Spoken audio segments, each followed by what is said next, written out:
Market में US Iran war में और क्रूड में अभी आज के दिन इतने सारे एनालिसिस आ गए हैं कि हमें यहां पे डिस्कशन करना पड़ेगा। और आज की इस वीडियो में मैं ना थोड़ा सा आपको अंदर घुसते हुए समझाऊंगा कि लॉन्ग टर्म पर्सपेक्टिव में भी क्या क्या चीजें कैसे इंपैक्ट कर सकती है। तो काफी इंपॉर्टेंट ये अनंत का फंडा का एपिसोड है, ध्यान से सुनिएगा। चलिए शुरू करते हैं।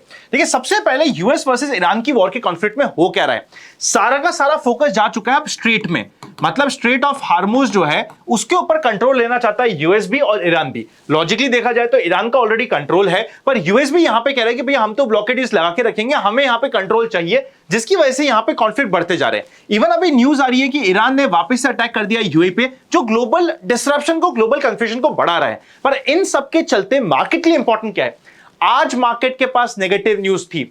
डॉलर यहां पे स्ट्रांग हो रहा है, इंडियन रुपी वीक हो रहा है, क्रूड की बात करें तो वो बढ़ता जा रहा है। सब नेगेटिव न्यूज के बावजूद भी आज के दिन मार्केट ने अपना सपोर्ट फाइंड कर लिया। आज के दिन मार्केट के पास बहुत सारे बहाने थे 23,800 जो इंपॉर्टेंट सपोर्ट लेवल है उसको तोड़ के वापस नीचे जाने के लिए, पर मार्केट ने अपनी स्ट्रेंथ दिखाई। कभी कभी क्या होता है, एक्सपायरी के चलते में कभी फेक स्ट्रेंथ देखने को मिलती है। अगर ये फेक स्ट्रेंथ थी तो कल के दिन ओपन होते ही मार्केट को ये फेक स्ट्रेंथ को रिमूव करते हुए नीचे चले जाना चाहिए, वरना इस स्ट्रेंथ की रिस्पेक्ट करनी पड़ेगी आपको और हमें। तो ये समझिएगा, ये यूएस ईरान का कॉन्फ्लिक्ट अब जिस तरीके से चल रहा है, सारा का सारा फोकस आ चुका है क्रूड के ऊपर। यहां पे क्या ये 100, 150, 200 डॉलर भी पहुंच सकता है क्या, ऐसी बातें आ रही है।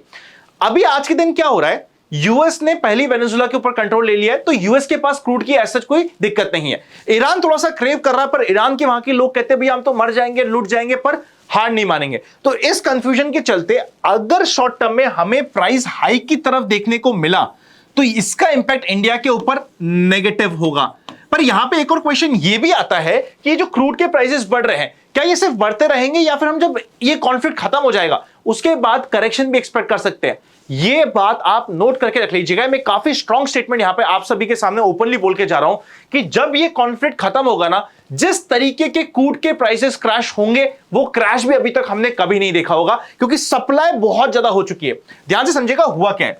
जैसे ये क्रूड का कॉन्फ्लिक्ट हुआ, यूएई ने ओपेक को छोड़ दिया है। यूएई के पास ऑलरेडी जितना उसका प्रोडक्शन कर रहा था उसका 60-70% ही वो सप्लाई कर पा रहा था, अब यहां से सप्लाई बढ़ जाएगी। रशिया ने अपनी सप्लाई ऑलरेडी बढ़ा दी है, यूएसए ने अपनी सप्लाई बढ़ा दी है, तो वर्ल्ड में हर जगह के से सप्लाई बढ़ती जा रही है। Also at the same time एक इंपॉर्टेंट पॉइंट है जो लोग नहीं समझ रहे, वो ये है कि एनर्जी के कंजम्पशन का जो यूटिलिटी है, जैसे ईवी की हम बात कर रहे हैं, वो शिफ्ट हो रहा है, उसको अभी तक हमने फैक्टर नहीं किया। तो जो यहां पे सप्लाई है वो इवेंचुअली बढ़ते जा रही है, डिमांड स्टेबल सी यहां पे मेंटेन्ड है। जब सप्लाई बढ़ जाएगी, डिमांड सेम रहेगी, तो प्राइसेस इवेंचुअली रिड्यूस होने चाहिए। ये लॉन्ग टर्म ट्रेंड बताता है, ये हमारा बेसिक लॉजिक बताता है। पर अभी इमीडिएटली क्यों नहीं रिड्यूस होगा, क्योंकि जब तक स्ट्रेट ऑफ हार्मुज में 20% ऑफ द वर्ल्ड ऑयल आता है, क्रूड आता है, वो बंद रहेगा, तब तक ये नेगेटिव रहेगा। और ये नेगेटिव अगले 3, 4, 5 महीने भी रह जाए तो we should not be shocked. पर जब ये नेगेटिव सारा खत्म होगा, एक बहुत बड़ा पॉजिटिव टेलविंड होगी जो इंडियन मार्केट के लिए, वर्ल्ड मार्केट के लिए आ रही होगी। स्पेसिफिकली सिर्फ इंडिया के लिए नहीं, हर एक इमर्जिंग मार्केट के लिए आ रही होगी, जो हमें देखना पड़ेगा। अभी देखा जाए ना, अभी कंपनी के रिजल्ट्स भी आ रहे हैं। रिजल्ट्स में आप देख रहे होंगे कि क्रूड के प्राइस बढ़ने से, देखो होता क्या, आप वो समझिएगा। एक बार मैं आपको शॉर्ट में समझाने की कोशिश करता हूं, आप समझोगे कि ये क्रूड के प्राइसेस का नेगेटिव इंपैक्ट होता क्या है। जब क्रूड के प्राइसेस बढ़ते हैं ना, क्रूड के आपके प्राइसेस बढ़ गए, इससे होता क्या है, इससे होता यह है कि बेसिक जो इन्फ्लेशन होता है, स्पेसिफिकली जो हमारा रिटेल का इन्फ्लेशन होता है, वो बढ़ जाता है। बिकॉज हर एक प्रोडक्ट जो आता है, जो ट्रांसपोर्टेशन होता है, वहां पे प्राइसिंग बढ़ जाती है, रिटेल का इन्फ्लेशन बढ़ता है। इसके इन्फ्लेशन बढ़ते ही आरबीआई को अपनी इंटरेस्ट रेट इवेंचुअली यहां पे बढ़ानी पड़ेगी। जब आरबीआई की इंटरेस्ट रेट बढ़ेगी तो यहां पे दो रिस्क आती है। सबसे पहले स्टॉक मार्केट से पैसा कहता है कि भैया मैं तो बॉन्ड्स में फिक्स में चल जाता हूं, बिकॉज बॉन्ड की इंटरेस्ट रेट बढ़ चुकी है। दूसरा, क्योंकि लोगों के इन्फ्लेशन बढ़ चुके हैं तो लोगों का एक्सपेंस भी बढ़ चुके हैं। क्योंकि लोगों का एक्सपेंस बढ़ चुका है, वो मतलब सामान तो वो सेम ही परचेस कर रहे हैं, पर जो सामान उनको मिल रहा है सेम वैल्यू में, वो अब कम मिल रहा है। उसकी वजह से उनकी परचेसिंग पावर कम हो चुकी है। परचेसिंग पावर कम होने की वजह से कंपनीज का जो माल होता है, जो स्पेसिफिकली कंजम्पशन स्टोरी होती है, कंजम्पशन का जो माल होता है, वो कंपनीज की सेल्स कम होती है। सेल्स कम होने की वजह से उनके रिजल्ट्स जो आते हैं, रिजल्ट्स खराब आते हैं। रिजल्ट्स खराब होने की वजह से उनके ऊपर इंपैक्ट आता है, आपके फाइनेंशियल्स पे इंपैक्ट आता है, और सीधा के सीधा वापस से स्टॉक मार्केट में इंपैक्ट दिखता है।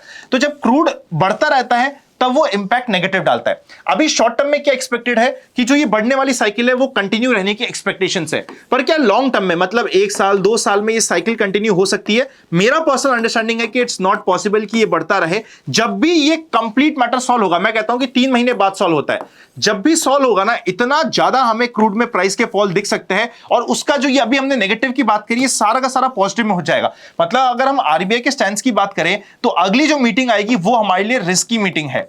मतलब अगले क्वार्टर की मीटिंग रिस्की है, पर उसके अगले 2 से 3 क्वार्टर की मीटिंग जो हमारे लिए काफी पॉजिटिव हो सकते हैं, और जो इंटरेस्ट रेट बननी है उसके टॉप आउट के यहां पे सीन मिल सकते हैं, ये हमें ध्यान रखना पड़ेगा। टेक्निकल हो गया क्या थोड़ा सा? अगर टेक्निकल भी हो गया तो एक बार वापस से सुन लीजिएगा। बेसिक इकोनॉमिक्स के पॉइंटर है, मैंने थोड़ा सिंप्लीफाई करके बताने की कोशिश करी है, पर फिर भी अगर थोड़ा सा हो गया तो समझ लेना। आप ये समझ लो कि शॉर्ट टर्म में क्रूड का इंपैक्ट नेगेटिव हो सकता है, पर लॉन्ग टर्म में क्रूड का इंपैक्ट पॉजिटिव होने की एक्सपेक्टेशन ज्यादा है because of this demand supply की थ्योरी। ये आपने समझ लिया। पर अब आप मुझसे बोलोगे कि भैया ये सब छोड़ो, आप तो निफ्टी का बताओ कि क्या चल रहा है। अगर हम निफ्टी की बात करते हैं ना, अभी मार्केट में क्या हो रहा है, निफ्टी पॉजिटिव स्ट्रेंथ दिखा रहा है, पर इसका सपोर्ट है 23,800 का।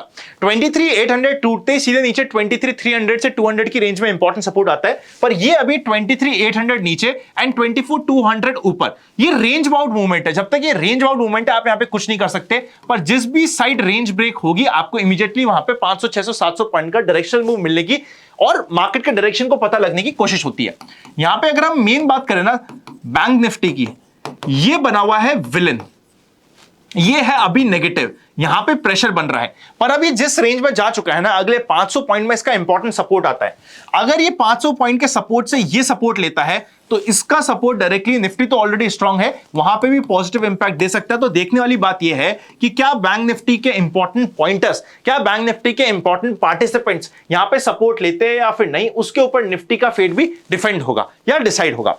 अगर निफ्टी को नीचे की साइड तोड़नी है, सबसे अच्छा दिन होता है कल का या फिर परसों का, क्योंकि बिल्कुल हर किसी को लग रहा है कि नेगेटिव न्यूज में भी भाई साहब हम नहीं टूटे, और अगर अब यहां पे टूट जाते हैं, कोई भी एक्सपेक्ट नहीं कर रहा होगा, पोजीशंस इसके अगेंस्ट में बनी हुई है, काफी ज्यादा पुट सेलिंग हो रखी है 23,800 700 पे, रिपल इंपैक्ट में इमीडिएटली नीचे चल जाएगा। और अगर ये नहीं जाता है यहां पे इमीडिएटली कल परसों में, तो ओवरऑल मार्केट के लिए ये पॉजिटिव हो जाता है।